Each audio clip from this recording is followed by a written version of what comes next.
So good diabetes management is a balancing act. So optimal diabetes care addresses behavioural, dietary, lifestyle and pharmaceutical interventions. We need to continually assess and reinforce healthy lifestyle choices, good dietary advice, help provide access to physical activity programs or advice, and often encourage patients to participate in those diabetes self-management programs that people have just spoken about. We're also trying to maximise people's oral medications and also just to check are people actually taking their medications, do they understand what their medications are for, and do they have any side effects for their medications.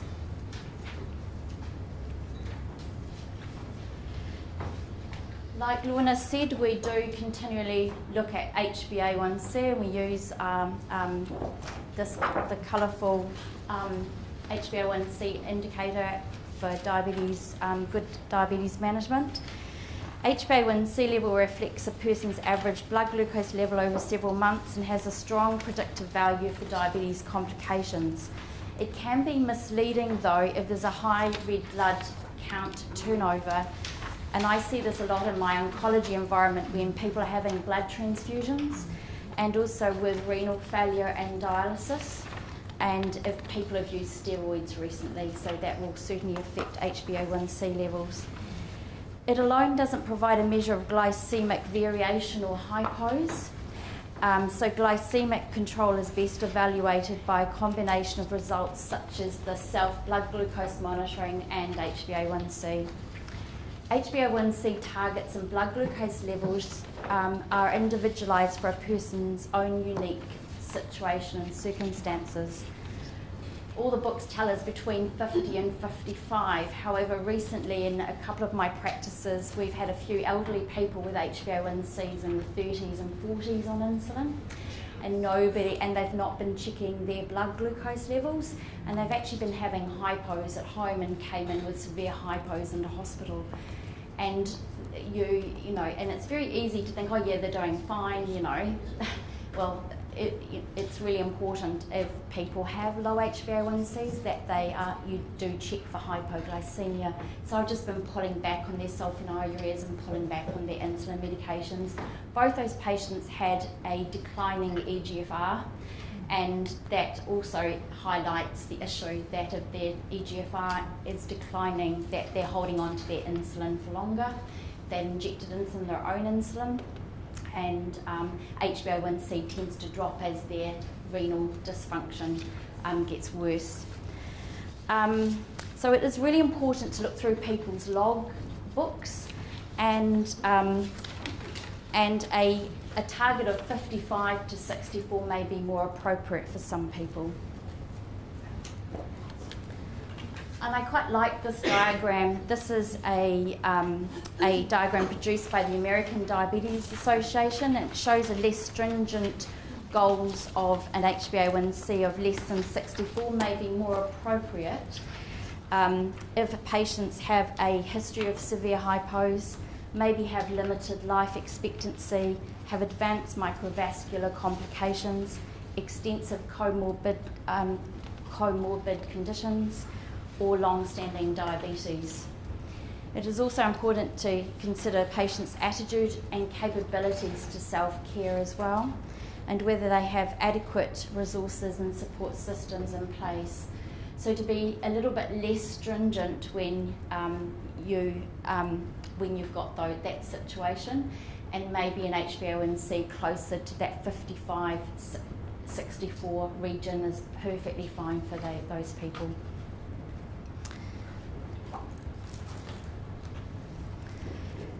So when I start somebody on insulin, as I'm sure all you do, we try to start it as early on in the week as possible. So Friday is not a good day for starting insulin if we can avoid it.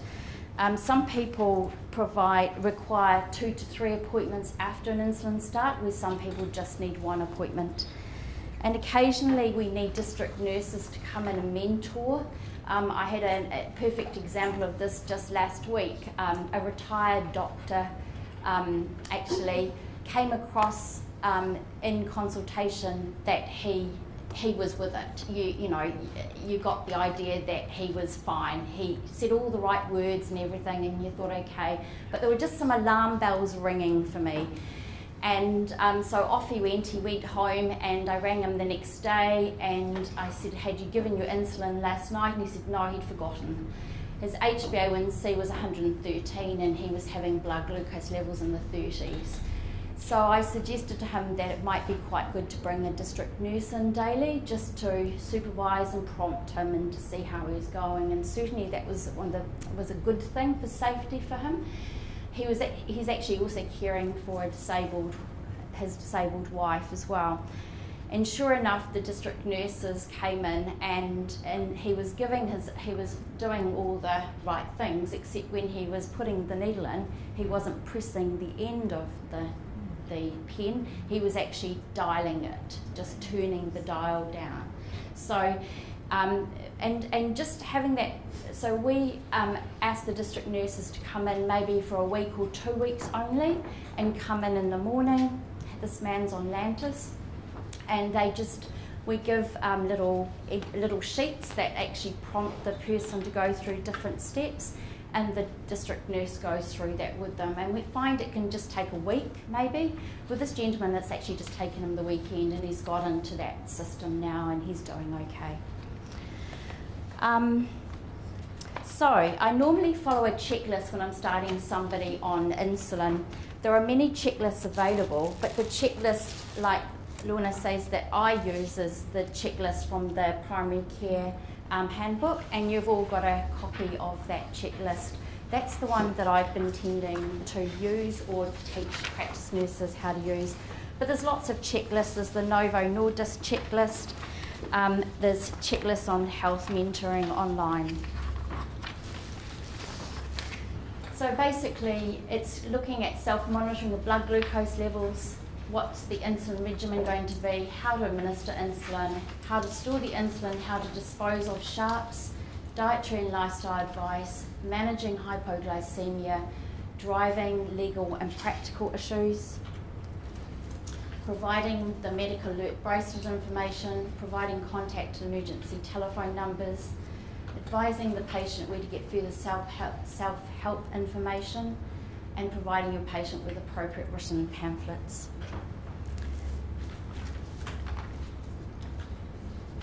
So self-monitoring of blood glucose. So this is really important to get blood glucose level profiles before and after commencing insulin, and a prescription to supply enough blood glucose testing strips. Typically, I'm sure a lot of you might see a person coming in with a logbook with blood glucose levels just always before breakfast. That gives us no information whatsoever about what's happening through the rest of that person's day. They can still just test once a day, but they can vary the testing through the day. So I encourage people to try and vary that testing. And certainly with different insulins, you're needing them to test at different times. So this person, though, has decided that they were just testing twice a week, but twice a week they'll check 4 times that particular day, and they're happy to doing that. So it's negotiating blood glucose testing. And this particular person is checking before and about 3 hours after their meals, so that we're looking at whether they need to go into a mix or whether we need to intensify their regime onto a basal bolus regime.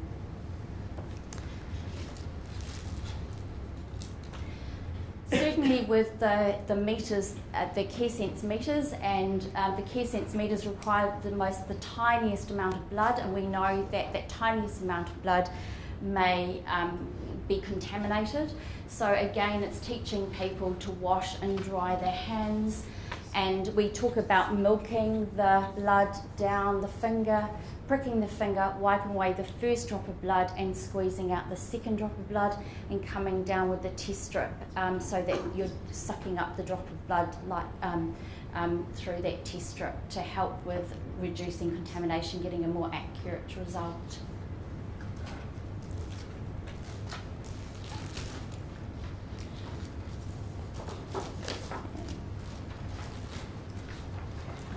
This is just an example of some blood glucose testing. basically you're just wanting to find the trouble spots for particular people, and as you can see with this person, the trend is that they've got high fasting levels, as you can all see. We ignore the one-off readings that are out of ordinary, like after the birthday, and we look and see where blood glucose levels are actually dropping, and so that's good education for the person, that they're going for walks, their blood glucose levels are dropping then. And it might be that if we're putting in maybe a basal insulin at night and they're on a sulfonylurea during the day, as those blood glucose levels are dropping in the morning, you might need to reduce their sulfonylureas during the day because they're going to go low during the day. So it's looking at trends and using the knowledge of your trends to look at what medications and insulin you're going to put people on. So we follow the guidelines from the Primary Care Handbook, and these guidelines are on these tiny little pages in this Primary Care Handbook, and when I used to go into some practices, this little book used to be tucked away on a dusty shelf somewhere.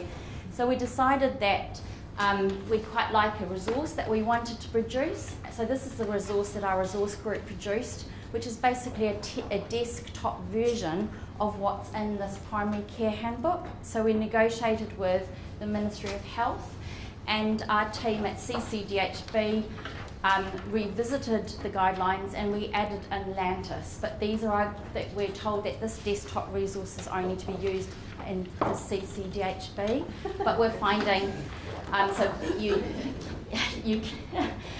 very happy to help you along your way to negotiate with the Ministry of Health, but we made a couple of changes, and they said it was they approved it for us only because of those changes. But we added Lantis to the basal choice of basal insulins, and we're finding this has been really useful, more successful because it's a desktop, and it's easy to read. And we've made it easy to read, and it looks at initiation and titration of insulins. Okay, so this is just a diagram of insulin profiles. Ignore detamere, that's not funded, but the basal insulins, obviously, that we normally start people on are the MPHs, protophane and glargine.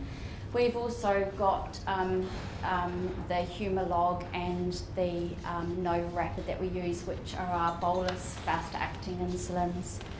So different insulins have different profiles, and we use the different insulins to suit what's happening with the trouble spots in people's blood glucose levels. So first of all, we need to establish the type and timing of the insulin to suit the blood glucose level profiles. We discuss insulin options with patients to suit their lifestyle. We ensure the timing of the insulin will be manageable for them, and assess and establish a suitable insulin pen or syringe to suit the patient.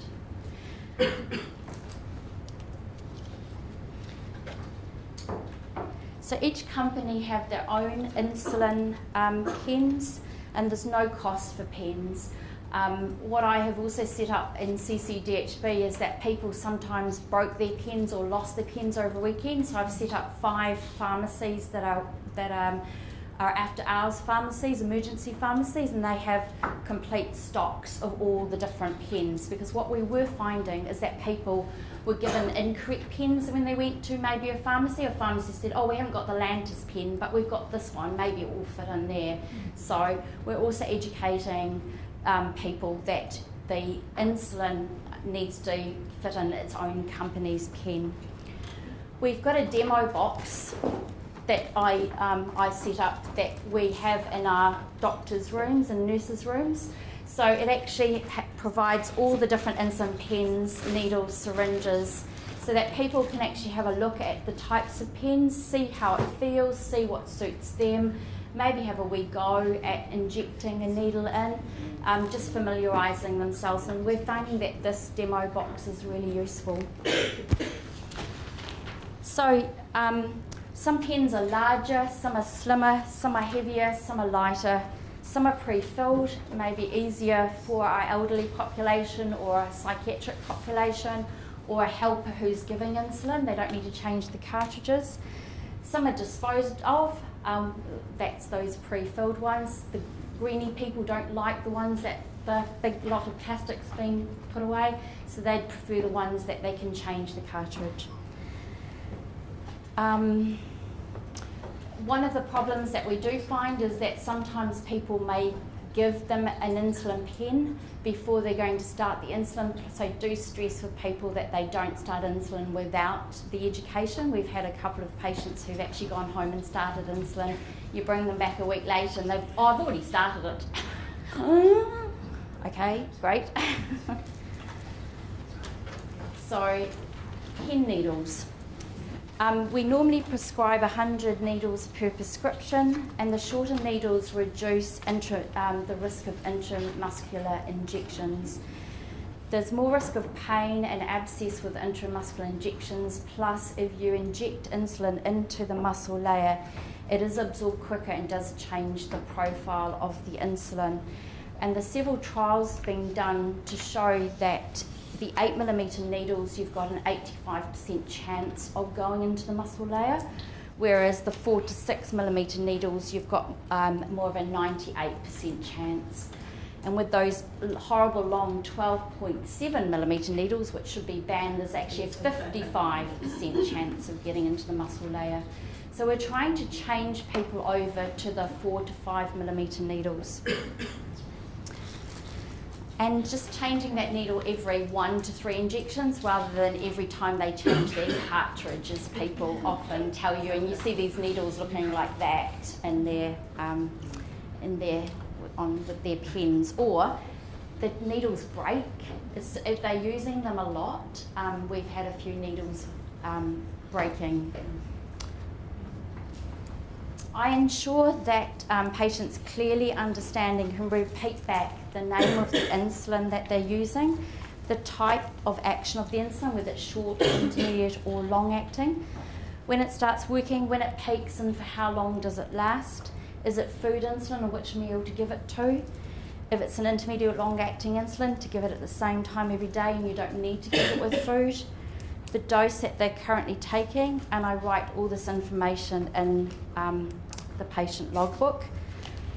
Eli Lilly have also noted that we've had a few insulin errors in our hospital, as I'm sure you've all had, or you're aware of insulin errors with regard to the Humalog mix insulins and Humalog.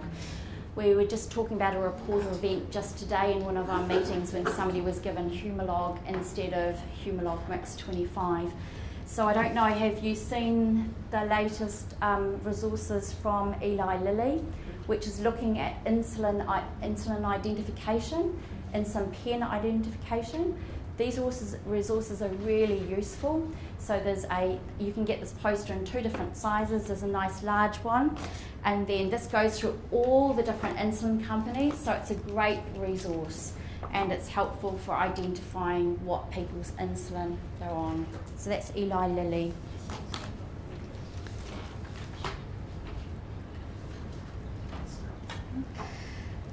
Okay, so like I said, I was just going to talk about type 2 diabetes with insulin, and I say to people that insulin doses are individual. People say to me, oh, is that a big dose that I'm on, nurse, or is that too much for me? And I do say that there are different doses for different people, and that there's no maximum or minimum dose. And I explained that injected insulin is safe and is just basically topping up their patient's own insulin that they just are not able to produce at the moment. And the dose is the right amount when the blood glucose levels are within their individual target rate 80% of the time, is what I say, without having hypos. So if you get the occasional raised ones and it's outside their target, but as long as about 80%, then you're doing really, really well. And obviously those requirements depend on insulin resistance and beta cell function, which obviously changes through the lifespan. And so it's really important that people are aware that their insulin doses will change, and they do need to change. Like I said, that the elderly people that I'm actually pulling back on the insulin, whereas a lot of people were increasing the insulin quite regularly. Did you discuss dietary changes so they don't need so much insulin and they can start reducing so they don't get insulin resistance in the first place? Absolutely, that's really important, and alongside all of increasing oral medication, sulfonylureas and insulin, you do need to always look at lifestyle issues, absolutely. And I've got this lovely diagram that, basically, if this is not changing and this isn't changing, and you're just basically, all you're trying to do is get that blood, that glucose into the body, you're actually going to put on weight, because if the body doesn't use it, it's going to store it. So I explain this to the person and say that we're trying to get a balance here, but the more weight you gain, the more insulin resistance, the more medications you'll need. The more weight you'll gain, the more insulin resistance, the more insulin you're going to need. So it's a real big problem. I'm a huge low carb advocate, and I try and discuss it with most of my patients to get them either off their medication or reduce their medication as soon as possible. And I'm just, hopefully that will be discussed at some point today. I won't be discussing it in my talk. I think my brief was basically insulin initiation. I don't know whether it is going to be talked about, but certainly we have dietitians involved. We do look at lifestyle management, which involves dietary advice and exercise. Yep, so good point. Yep. And often, I will weigh somebody before starting insulin as well, and they do tend to they will put on weight because they're not peeing out all that glucose, and they will store it, and they will put on a little bit of weight, and that is, something that you do need to discuss with somebody. Okay, insulin doses. So we usually start people on low doses and increase. We want to avoid hypos and increase the patient's confidence in the insulin at the beginning, so you don't want to give them hypos. The initial dose, I just say to people, is just a starting point, and a common error is to initiate insulin but not to titrate the dose effectively afterwards. And dose changes, I do a lot of my dose changes over the telephone, via email, via fax, via text. So once you get somebody on insulin, you can just titrate via those mediums. Like I said, targets are individual and depend on risks and benefits, so you're trying to prevent complications and avoiding hypos. And just expect that dose is going to change over time, and just to constantly review blood glucose levels.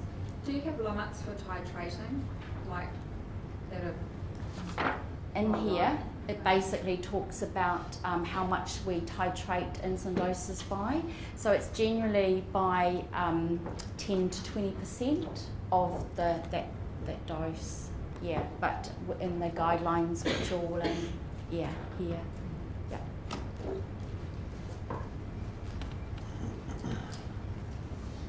And I would maybe, if I'm wanting to up somebody's dose, I might up their dose twice a week.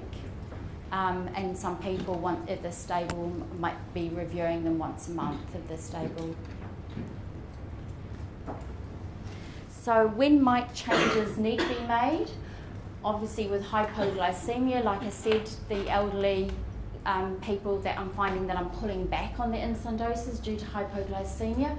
This person was on 40 units of Lantus, and now they're on 6 units of Lantus. So and I would imagine actually I can take them off their Lantus. And they had an HbA1c of 34. So weight change, and that's another issue with the elderly population, or I see it in my oncology environment as weight change, so either up or down. Lifestyle change, like you're saying, if somebody goes from a very mixed diet to a low carb diet, then we're really pulling back on insulin doses and sulfonylurea. And we've been doing some trials in our department on low carbohydrate in our type 1 population, and they've needed to actually half the insulin doses. And with low carb diets, so you also need to address protein in the diet. And we're doing a research at the moment looking at people on low carb but maybe typically more protein, and how much insulin they need with their protein. So we're doing a trial at the moment looking at that. Blood glucose levels consistently above 15 or outside the person's target range. Now I might have a person's target range somewhere 6 to 20, and I'm happy at 6 to 20. But generally, if they're consistently over 15, then I think, you know, that's when people get those side effects of the dry mouth, increased urination, thrush. They feel quite blurry-headed. Obviously, illness, whether that's chronic or acute, and steroids. So I'm seeing a lot of steroids with people with COPD, asthma, going through oncology, palliative care, and the HbA1c not being on target. Is what I'm saying okay? Is it interactive enough? You're not falling asleep? Good. Okay. Do interrupt me like you're doing. Happy for interruptions. So titrating insulin, so it's reviewing glucose profiles regularly, checking for hypos, assessing and promoting the healthy lifestyle, looking for blood glucose level trouble spots, and adjusting the insulin peaking during those trouble spots. And if no insulin's peaking at that time, then you might need to consider introducing another insulin or maybe changing the insulin regime. So injection sites. The abdomen is generally the most preferred injection site. That's where most of us have a reasonable amount of adipose tissue. There's also good resources on injecting into the tummy region and obviously rotating injection sites. As you can see, the two diagrams at the top are showing classic examples of lipohypertrophy. So it's really important that you check people's tummies. If you're finding that people are getting huge variations in blood glucose levels, check their tummies. They often have quite marked lipohypertrophy. So one day they're injecting into the lipohypertrophy and it's not absorbing. Another day they're going into maybe a site that's not so lumpy and bumpy, and they get huge variation in blood glucose levels. Insulin absorption can be different between sites, so we try and encourage people to just stick to one particular site. Lantus is reported to have consistent absorption regardless of injection site. And I do warn people that Lantus can sting a bit because it's got that lower pH, so it's a bit acidic. Inject insulin at room temperature because that's less stingy. Some people use the thigh for nighttime insulin because of that, they're less likely to be impacted by muscle, but I try to avoid the thighs, but some people will use the thighs and will have to bunch up. Arms and buttocks are not recommended, and rotating injection sites.